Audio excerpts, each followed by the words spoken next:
Salve rapaziada, estamos aqui, estamos os coaches, estou eu, nosso cameraman atrás da câmera. Vimos falar um pouco de como foi o split, né? Dos sentimentos, mudanças e muitas coisas mais. Então assiste o vídeo para tirar todas as tuas dúvidas.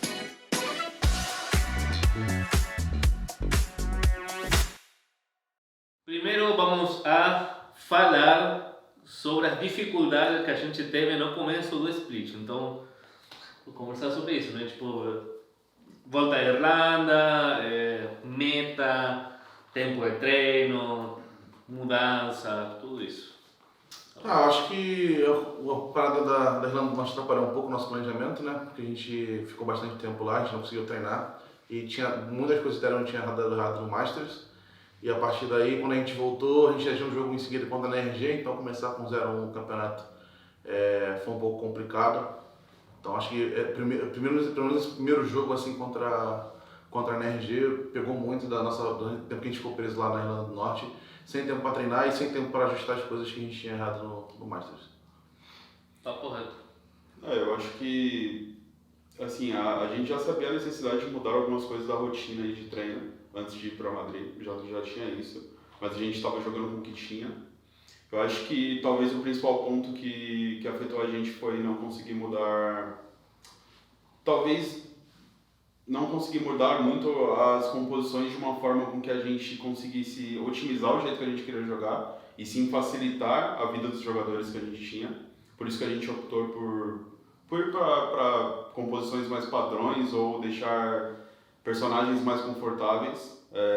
E eu acho que isso deu um boost no nosso desempenho ali no treino. Então, da preparação, acho que eu senti falta disso, do tempo que a gente poderia ter otimizado nossas composições para a forma com que a gente gostaria de jogar. E fazer isso no meio do campeonato pune um pouco, porque toda hora a gente tinha que corrigir alguma coisa. Já emendando o gancho assim dos outros jogos, acho que contra a NRG a gente realmente não tinha nada disso ainda.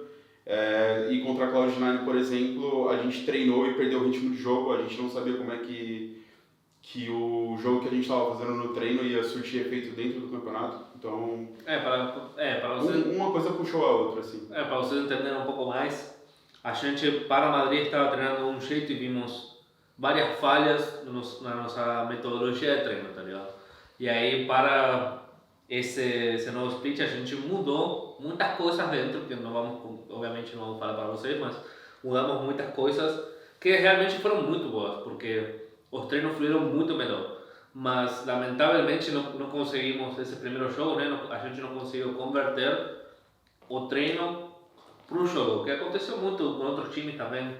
Na verdade não é coisa que vocês acham mental, pode ser, tipo, simplesmente não encaixamos, estávamos conseguindo treinar do mesmo jeito que queríamos jogar no campo, né? Tipo, não estávamos conseguindo botar o treino no campo, basicamente. E era algo que virou muita dificuldade, né? Acho que um bagulho legal falar seria o bagulho do famoso gecko. Por que não tem gecko nas composições dos coaches? Vamos falar dessa porra para que parem de encher o saco. Cara, sobre o que o Peu falou, a gente tinha uma ideia de jogar antes, a gente tentou simplificar um pouco.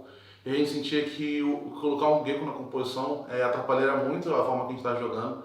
Eu acho que é um boneco diferente do que a gente normalmente vem jogando desde outubro do ano passado, então a gente achou que não adaptava a nossa composição. E para nossas prioridades dentro do jogo, o Gecko ele não se adapta muito bem. Então aí a gente não tem, por mais que o Matias seja um cara que joga bastante de Gecko, eu acho que talvez seria um agente mais para o Kawanzin jogar, o Kawanzin um cara que não está tão habituado com esse personagem. Então acho que demoraria mais tempo para a gente adaptar ele. E por mais que ele estava forte por alguns times, ele funcionava, para o que a gente entendia da nossa característica de jogo, ele nunca serviu. Então acho que é um pouco disso. Perfeito. Para que você veja também, tipo, a gente ganhou um jogo sem jogar de Gecko, mano. E, tipo, beleza, é um personagem muito forte atualmente no meta, mas a gente estava indo por outro lado do jogo. Estávamos, como o Dudu falou, tipo, o que a gente tinha na cabeça, não precisávamos de Gecko para utilizar ele. Inclusive, se parar para ver, o time campeão foi 100 Thieves, eles têm um Gecko, e muito do que porque o Gecko funciona para eles é porque eles são um time de muita execução. Então você vai ver os caras fazendo uma execução, pelo menos de 12 rounds do ataque, tirando o pisto ali, vão fazer 6 execuções. Então isso é um estilo que funciona muito pro Gecko. Pro nosso time, a gente já sentiu que não gostaria de limitar o nosso jogo tanto a execuções. Mas, como os caras tinham execuções muito bem coordenadas, muito bem planejadas, funcionou para eles. Então não significa que, por causa de um boneco, que a gente não tem a nossa composição, que o nosso jogo fica melhor ou pior. Porque tem outros times que jogam de Gecko e não conseguem adaptar o jogo. Então vai muito da ideia do que o time tem pro jogo. A nossa ideia não era ter um jogo parecido com o 100 Thieves, não funcionou pra gente, mas também poderia não ter funcionado para eles, e assim funciona. Chegamos até ali, né? A gente já se planificou, íamos jogar contra Cloud9 e Cru. O Peu fala um pouco isso, que tipo, a gente não conseguiu encaixar o que estávamos treinando no camp, beleza. Agora, o que deu de certo contra a Sentinels e contra a G2? Que a gente conseguiu macetar os caras. O que vocês acham que funcionou assim? Porque eu acho que a gente realmente entrou pro show, tá ligado? Tipo, entramos muito bem, muito ligados, o que a gente treinou, conseguimos botar em prática pela primeira vez. Cara, a maior diferença que eu senti assim foi que meio que Cloud9 e Cru foram jogos que a gente foi ao céu. Tipo assim, sabe o ditado que dizem nem tanto céu, nem tanto a terra? Contra o Cloud9, a gente tipo, tava muito sem energia, a gente não conseguiu dar o switch dos treinamentos pro campeonato. Parecia que era uma partida de treino. A gente tava vibrando, a gente não tava sentindo a energia do jogo ali. E contra a Cru foi o oposto, a gente tava gritando demais e talvez isso atrapalhou um pouco mais. Acho que contra a Sentinels foi quando a gente conseguiu ter esse balanço mais entre, mano, a gente precisa entrar hypado pra jogar, mas também a gente não precisa entrar muito gritando, muito nervoso, né? Porque atrapalha um pouco o nosso jogo, que é um jogo um pouco mais pensado. Eu acho que essa foi a maior diferença do jogo da Sentinels pros outros, velho. Eu acho, tipo assim, contra a Cloud9 eu senti realmente que a gente tava muito morno no jogo. Nossa, e rolou várias conversas pra corrigir isso. Então por isso que eu falo que foi um jogo atrás do outro, a gente tentando arrumar alguma demanda. Sempre continuamos aprendendo, né?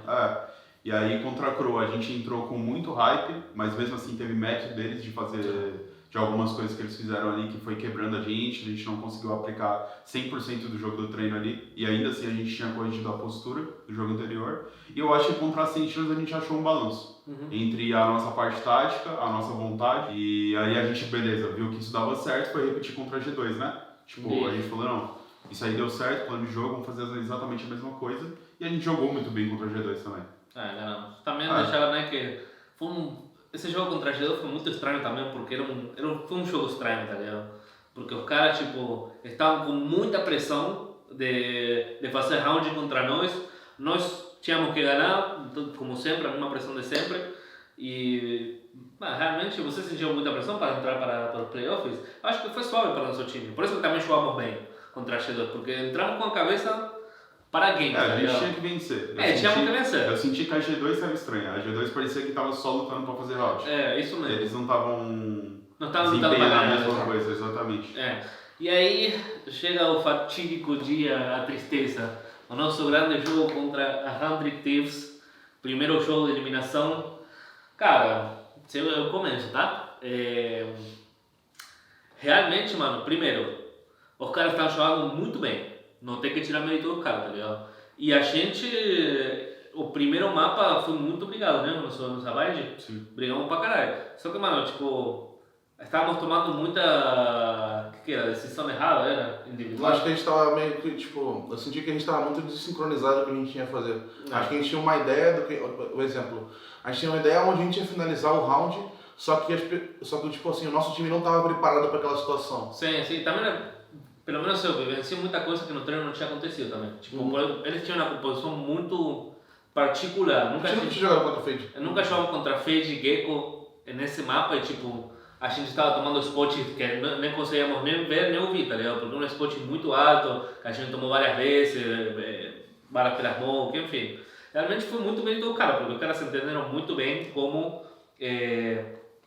como se desempenhar nessa bind, né? Depois chegou, o que foi? A Icebox? Depois chegou a Icebox, mano, aí já desandou tudo. Eu acho que é bom falar também que, tipo, sabíamos que a composição que a gente tinha não era ótima, né? É uma composição que a gente queria trocar. A gente estava conversando sobre essa comp aí fazia 2 meses, né? Faltava alguma coisa. Estávamos conversando há muito tempo. Só que, de novo, guys, a gente não teve um tempo assim como para aprofundar muito nas coisas, tá ligado? Então, a gente entende as falhas que tivemos, e só que não dava tempo, né? E eles abusaram muito bem. Eu senti que eles fizeram um antitático muito bom contra a gente nesse box, e foi difícil. Eu senti que vários rounds foi como, caralho, mano, não, beleza. Tu teve o anti-eco nosso, que o cara me filtrou meio, me matou de lado, eu falei, caralho, tu antitático mesmo.